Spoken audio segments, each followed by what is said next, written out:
नमस्कार, मी शब्दयोद्धा स्वराली। एक राजा ज्याला शत्रूंच्या कवट्या गोळा करताना आनंद वाटायचा, पण एका साधूच्या वाक्याने त्याचं सारं जीवनच बदललं।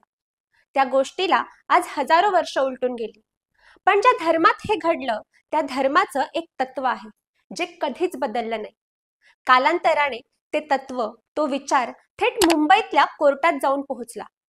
क्रौर्यापासून ते करुणेपर्यंत नेणाऱ्या या कथेचा थेट संबंध दादर कबूतरखान्यापर्यंत सांगता येऊ शकतो, कारण ही गोष्ट पोहोचते त्या कवट्या गोळा करणाऱ्या राजापर्यंत आणि आता सध्याच्या कबुतराच्या भूतदयेपर्यंत। म्हणजेच क्रूरतेतून सुरू होणारा प्रवास भूतदयेपर्यंत कसा येतो, इतिहासाच्या पानांपासून ते धर्माच्या तत्वापर्यंत आणि आजच्या मुंबईतील एका वादग्रस्त मुद्द्यापर्यंत हा प्रवास कसा येऊन पोहोचला, तो राजा नेमका कोण होता, त्याचा जैन धर्माच्या तत्वज्ञानाशी काय संबंध आहे, जैन धर्मातील बांधव ही तत्व कशी पाळतात, या सर्वच मुद्द्यांचा आढावा आपण ह्या व्हिडिओतून घेणार आहोत। हा व्हिडिओ शेवटपर्यंत नक्की पहा आणि ऑफिशियल बापला सबस्क्राइब करायला विसरू नका।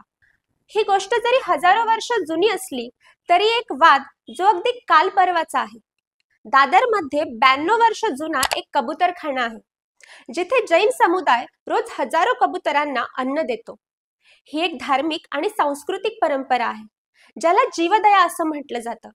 पण शहरातील वाढती लोकसंख्या, सार्वजनिक आरोग्य आणि स्वच्छतेच्या दृष्टीने ही प्रथा सरकारला आव्हान देऊ लागली आहे। मुंबई महापालिकेने या कबूतरखान्याला टार्पोलिनने झाकलं आणि कबुतरांना अन्न देणं बंद केलं। यामुळे जैन समुदाय आणि स्थानिक प्रशासनात तणाव निर्माण झाला। जैन समुदायाने शांततेने विरोध नोंदवला, शांतिदूत यात्रा काढली, पण यामुळे पोलीसही तैनात करावे लागले। कोर्टाने या प्रकरणात विशेषज्ञांची समिती नेमली, जी सार्वजनिक आरोग्याचा अभ्यास करेल आणि नियंत्रित पद्धतीने कबुतरांना अन्न देण्याचे नियम बनवेल असं सुचवण्यात आलं। पण जैन समुदाय ज्या भूतदया आणि जीवदयेसाठी आग्रही आहे, त्याच्या पाऊलखुणा इतिहासात सापडतात आणि त्याबद्दलचा इतिहास अतिशय रंजक देखील आहे। हे सगळं प्रकरण समजावून घेण्यासाठी तो रंजक इतिहास काय ते आधी पाहूयात। 11व्या शतकात गुजरातमध्ये कुमारपाल नावाचा एक राजा होऊन गेला, ज्याला युद्धातल्या विजयानंतर शत्रूच्या कवट्या गोळा करण्याच्या पद्धतीमुळे ओळखलं जायचं। आता तुम्ही म्हणाल, हा राजा असं का करत असेल? तर विषय असा आहे की त्या काळात राजांची ताकद आणि सामर्थ्य यांचं प्रमाण युद्धात मिळालेल्या बळी आणि विजयांनी मोजलं जायचं। या राजाच्या भीतीने शत्रूच्या मनात एक वेगळी दहशत बसायची।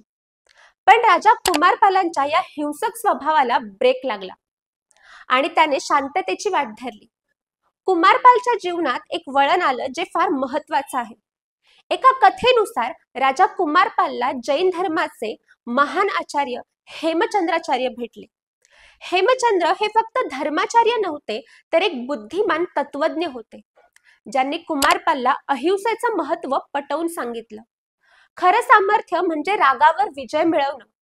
त्यांचा हा विचार राजाच्या जीवनाला एक नवी दिशा देणारा ठरला। त्यानंतर मात्र मुंडक्यांची आरास रचणारा क्रूर राजा कुमारपालने मांसाहार, मद्यपान आणि हिंसक कृत्यांवरच चक्क बंदी घातली। राज्यात शांतता आणण्याचा प्रयत्न केला आणि तो जैन धर्माचा सक्रिय प्रचारक झाला। इतिहासकारांच्या मते कुमारपालने जैन धर्माचा स्वभाव स्वीकारल्यानंतर त्याने फक्त धार्मिकच नव्हे तर सांस्कृतिक आणि आर्थिक विकासाला देखील चालना दिली होती। हे का झालं तर याला कारण जैन धर्माचं तत्वज्ञान सांगितलं जातं। जैन धर्माचं मुख्य तत्व आहे अहिंसा। अहिंसा केवळ हिंसाचार थांबवणे नव्हे, तर जीवित असणाऱ्या प्रत्येक सजीवाचा आदर करणं ही आहे। या धर्मात सत्य, अपरिग्रह, तप हे तत्व देखील अत्यंत महत्वाचे मानले जातात। जैन धर्मात श्वेतांबर आणि दिगंबर या दोन मुख्य शाखा आहेत। या शाखा जैन धर्माचा वेगळा अर्थ लावत असले तरी मुख्य मूल्य मात्र सारखीच मानतात। कुमारपालच्या काळात जैन धर्माला राजकीय आधार मिळाला आणि त्यामुळे अनेक मंदिरे बांधली गेली, शास्त्र लेखनाला चालना मिळाली, जैन व्यापारी वर्गाने आर्थिक मदत केली, शिक्षण, कला आणि सामाजिक सेवांना प्रोत्साहन दिलं। काळ बदलला, मात्र आजही जैन समाजाची ही तत्व मात्र तशीच आहेत। त्याच तत्वांचा प्रभाव मुंबईत आजही दिसतोय। खरं तर कबूतरखान्याचा आजचा वाद हा केवळ धार्मिक भावना आणि सार्वजनिक आरोग्य यांच्यातला संघर्ष नाही, तर राजकीय वाद देखील आहे. मराठी एकीकरण समितीने जैन समुदायाच्या मागणीचा विरोध केला आणि काही वादग्रस्त घटना घडल्या. राजकारण, धर्म आणि सामाजिक अपेक्षा या तीनही बाजू एकमेकांना भिडल्या.